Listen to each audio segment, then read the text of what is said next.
నమస్తే. Welcome to our channel. నేను మీ ప్రియాంకర. జగన్మోహన్ రెడ్డి గారు ఈరోజు నాంపల్లి కోర్టుకి హాజరైన సంగతి అందరికీ తెలిసే. అయితే ఆయన వస్తూ వస్తూ కూడా ఎంతమందిని పోగేసుకొచ్చారు అనేది కూడా అందరూ చూశారు. మరి ఈ నేపథ్యంలో కేటీఆర్ గారు అంటే సహజంగా మీడియా మొత్తం చెప్పేది ఏంటి అంటే కేటీఆర్ గారు జగన్మోహన్ రెడ్డి గారు మిత్రులు అని చెప్పేసి. మరి కేటీఆర్ గారు జగన్మోహన్ రెడ్డి గారికి ఫోన్ చేసి కాస్త ఫైర్ అయ్యారంట. మరి ఎందుకు ఫైర్ అయ్యారో దీని వెనుకున్న కారణం ఏంటి అనేది తెలుసుకుందాం. మనతో మాట్లాడడానికి ప్రముఖ పొలిటికల్ అనలిస్ట్ డివి శ్రీనివాస్ గారు ఉన్నారు. ఆయనని తెలుసుకుందాం. నమస్కారం సార్. నమస్తే అమ్మా. సార్, జగన్మోహన్ రెడ్డి గారు ఈ రోజు తెలంగాణలో ఏదైతే హంగామా సృష్టించారో దీనికి సంబంధించి కేటీఆర్ గారు కాల్ చేసి మరి జగన్మోహన్ రెడ్డి గారికి ఫైర్ అయ్యారంట. ఎందుకు సార్? ఇప్పుడు అతనిది ఏదో కేసు ఉంది. ఎవరు కేటీఆర్ ఫార్ములా ఈ అవును. కార్ రేసు దానికి కూడా ఈ రోజు ఏదో గవర్నర్ ఆమోదం ఇచ్చినట్టున్నారు. అవును సార్. అవును. దాని ఎంక్వైరీకి కూడా అతను వెళ్ళాలనుకుంటాను. అవును. ఇప్పుడు నువ్వు ఎంక్వైరీకి వచ్చావు, వచ్చినాడు ఏదో సైలెంట్గా వచ్చి పోవచ్చు కదా. ఈ జనం ఏంటి, గోల ఏంటి? రేపొద్దున మళ్ళీ నేను ఎంక్వైరీకి వెళ్ళాలంటే మరి నేను కూడా జనాన్ని వేసుకెళ్ళాలి. మరి జన సమీకరణ, నేను బల ప్రదర్శన అంటే Yeah. ఒకటి.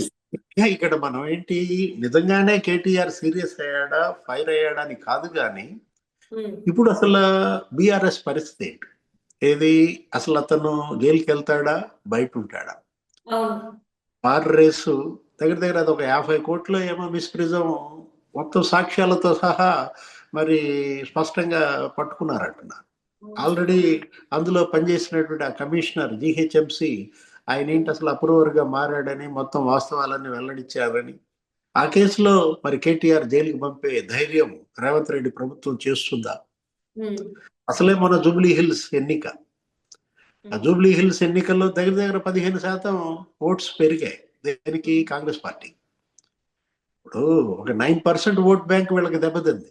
ఎవరిది? గతంలో వచ్చిన ఓట్లలో బీఆర్ఎస్ 9% ఓట్లు కోల్పోయింది. బీజేపీ ఒక 6% ఓట్లు కోల్పోయినట్టు ఉంది. ఈ మొత్తం కాంగ్రెస్ పార్టీకి జమ అయ్యాయి. అటు మజ్లిస్ ఓట్లు కానీ, అంటే జూబ్లీ హిల్స్ విజయం వచ్చిన ఉత్సాహంతో ఇక కేటీఆర్ని లోపలేయటమేనా? గవర్నర్ కూడా ఆమోదం ఇచ్చారు అంటే అదే కనపడుతుంది. అసలే కూతురు ఇవాళ మరి జైలుకి వెళ్ళింది కేసీఆర్. ఆమె అసలు బయటకు వచ్చి వాళ్ళ కేసీఆర్ మీదే ధ్వజం ఎత్తుతోంది. అటు హరీష్ రావు అతని యొక్క పాల వ్యాపారాలు, లేకపోతే కేటీఆర్ మొత్తం దుమ్మెత్తి పోస్తోంది. ఎవరు?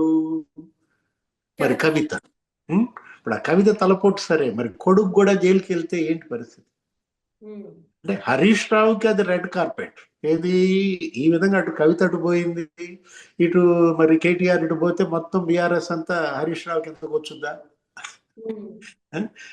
అదే అక్కడ కార్యకర్తలు కూడా కోరుకునేది కూడా. ఏది? హరీష్ రావు ఇవాళ అతనే బీఆర్ఎస్ కి ప్రత్యామ్నాయం అవుతాడా? కేటీఆర్ కనుక జైలుకి వెళ్తే అనేక ప్రశ్నలు. ఏది? ఒకటి, అసలు బీఆర్ఎస్ సర్వైవ్ కాగలదా? ఈ ఆటుపోట్లను తట్టుకుని నిలబడగలదా? ఏ విధంగా రేవంత్ రెడ్డి చాప కింద నీరులాగా ఇవాళ మొత్తం మరి బీఆర్ఎస్ ని తెలంగాణ నుంచి రూట్ అవుట్ చేస్తున్నాడో జూబ్లీ హిల్స్ ఎన్నికే మనకు ఉదాహరణ. అంటే డబ్బులు ఖర్చు పెట్టడం కాదు, వీళ్ళు ఖర్చు పెట్టారు, వాళ్ళు ఖర్చు పెట్టారు, కానీ వీళ్ళకి ఎందుకు ఓట్లు వేయలేదు, వాళ్ళకి ఎందుకు ఓట్లు పడ్డాయి? రాబోయే ఎన్నికల్లో అన్నా వీళ్ళు ఏదో నిలదొక్కుంటారు, మళ్ళా బీఆర్ఎస్ బలపడుద్ది అనుకున్నటువంటి ఆశలకి జూబ్లీ హిల్స్ ఎన్నిక గండి కొట్టింది. ఇప్పుడు ఇవాళ బీజేపీ అసలు ఏదో బీఆర్ఎస్ ని బీజేపీలో కలిపేస్తాడంటున్నారు. ఇప్పుడు ఏదో రహస్య చర్చలు ఏదో జరుగుతున్నాయి. ఇంకెందుకు, ఇంకా నా పని అయిపోయింది, ఇక్కడ మరి కాంగ్రెస్ ని నిరోధించాలి అంటే మరి బీజేపీ కూడా మరి నిన్నటిదాకా భ్రష్టాచార రాష్ట్ర సమితి అని తిట్టింది. బీఆర్ఎస్ కి అబ్రివేషనే వాళ్ళు మార్చారు. భారతీయ రాష్ట్ర సమితి కాస్త భ్రష్టాచార రాష్ట్ర సమితి అని అటు మోడీ, లేకపోతే అమిత్ షా, లేకపోతే రాజ్నాథ్ సింగ్, జేపీ నడ్డా మొన్న ఎన్నికల ప్రచారంలో మనం చూసాం. పరివార పార్టీ అన్నారు, ఫ్యామిలీ పార్టీ అన్నారు. మరి దాన్ని విలీనం చేసుకుంటారా బీజేపీ? అతను రెడీగా ఉన్నాడు. కాకపోతే ఒకటి నమ్ముతారా? కేసీఆర్ ని వాళ్ళ క్రెడిబిలిటీ కోల్పోవటం కాదు, సోనియా గాంధీ కూడా అట్టాగే చెప్పాడు. ఏమని?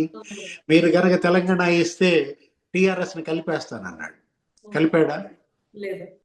అంటే ఇవాళ బీజేపీ కేసీఆర్ ని నమ్ముద్దా? విలీనం మరి చేసుకుంటాడు, అతను సిద్ధమయ్యాడు అని చెప్పి కలుపుకుంటారా? ఏదైనా వచ్చే ఎన్నికల నాటికి బీఆర్ఎస్ ఉంటుందా? ఇప్పుడు కారు ఇవాళ మరి అసలు రేపటి ఆ ఎన్నికల్లో ఆ గుర్తు కనబడుద్దా లేదా? అనేక రకాల ఊహాగానాలు చర్చలు సాగుతున్న దీంట్లో ఏదైనా గవర్నర్ ఆమోదం ఇవ్వటం అనేది ఇవాళ కేటీఆర్ కి బిగ్ బ్లో. ఇది బీఆర్ఎస్ కే ఇది ఒక చావు దెబ్బగా చూడాలి. ఒకవేళ అతను కనుక జైలుకి వెళ్తే ఇది కేటీఆర్ ఏదో సానుభూతి వస్తుంది. కవిత జైలుకి వెళ్తే సానుభూతి వచ్చిందా? కేటీఆర్ జైలుకి వెళ్తే సానుభూతి రావడానికి ఇది సార్, అవినీతి. చిన్న ప్రశ్న సార్. ఇంతకు ముందు మీరు అన్నారు ఒకవేళ బీజేపీతో కుమ్మక్ కావడానికి అంటే కలిసిపోవడానికి బీఆర్ఎస్ రెడీగా ఉంది అని చెప్పేసి అనుకుంటే, అసలు బీజేపీ రెడీగా ఉందా సార్ బీఆర్ఎస్ పార్టీని తీసుకోవడానికి? ఎందుకు అంటే క్యాడర్ బలమైన పార్టీ కూడా బీఆర్ఎస్ కి కావాలి కాబట్టి, అదే బీజేపీకి. బీఆర్ఎస్ ఇక్కడ నెగిటివిటీని ఎక్కువ సొంతం చేసుకున్న టైంలో బీఆర్ఎస్ ని విలీనం చేసుకోవడం వల్ల బీజేపీకి వచ్చే పాజిటివిటీ ఏముంది, కలిసి వచ్చేది ఏముంది? అసలు బీజేపీ ఇవాళ ఏమనుకుంటోంది, ఏమి వ్యూహం పన్నుతోంది? ఎందుకంటే వాళ్ళకి కలిసి వచ్చింది బీహార్ కూడా. అవును సార్, నిన్న అవును. బీహార్ ఎన్నికలు ఘన విజయం ఏంటి, అసలు మామూలు స్వీప్ కాదనమాట.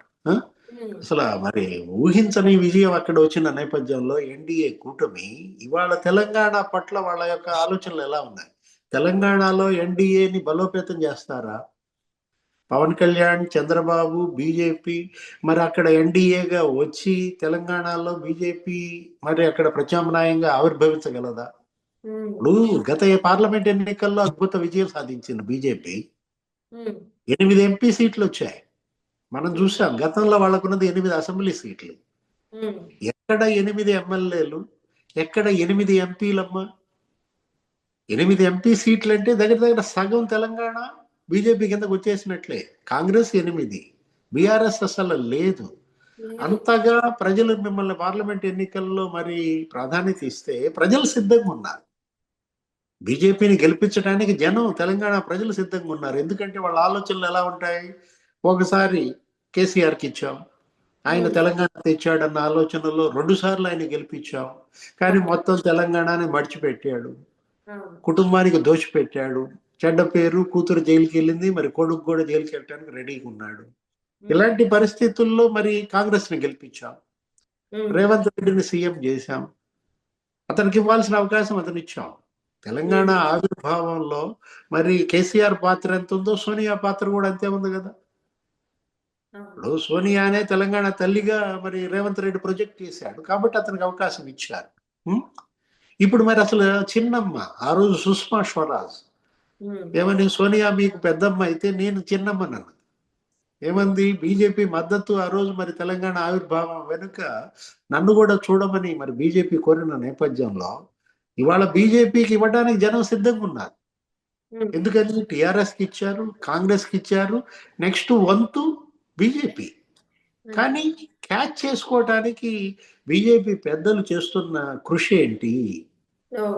సంజయ్ ఒకవైపు, కిషన్ రెడ్డి ఒకవైపు, దాపట ఎల్లపట ఎద్దులుగా అటు ఇటు లాగితే ఆ బండి నడుస్తుందమ్మా? ఇవాళ బీజేపీ బండికి ఇవాళ 2 ఎద్దులుగా, లేకపోతే ఏంటి, ఈ ఇతనెవరు, ఈ కిషన్ రెడ్డి కావచ్చు, బండి సంజయ్ కావచ్చు, అందరూ ఏకోన్ముఖంగా పనిచేయాలా తెలంగాణ నాయకత్వం? అసలు తెలంగాణ పైన ఇవాళ బీజేపీకి అసలు ఉందా కన్సర్న్? ఆ రోజు ఎప్పుడో 7 ఏళ్ల క్రితం చెప్పాడు అమిత్ షా, 7 రాష్ట్రాలు నా టార్గెట్, 7 స్టేట్స్ ఇంకా మా చేతుల్లోకి రాలేదు అంటూ ఇవన్నీ చెప్పారు. ఏది? తమిళనాడు, తెలంగాణ, ఆంధ్రప్రదేశ్, ఇట్లా ఈశాన్య రాష్ట్రాలు, ఒరిస్సా. ఇప్పుడు తమిళనాడు కూడా మీకు అడ్వాంటేజ్ ఉంది, అక్కడ విజయ్ పార్టీ పెట్టాడు. ఏదైనా దక్షిణాది పట్ల మాత్రం బీజేపీ ఒక సరైన వ్యూహంతో వెళ్తున్నట్టుగా కనపట్టలేదు. ఇదొక అవకాశం. ఏది? రాబోయే తెలంగాణ ఎన్నికలు బీజేపీ పాలిట ఒక మహదవకాశం. మరి క్యాచ్ చేయగలదా లేదా చూడాలి. Thank you so much sir. నమస్తే.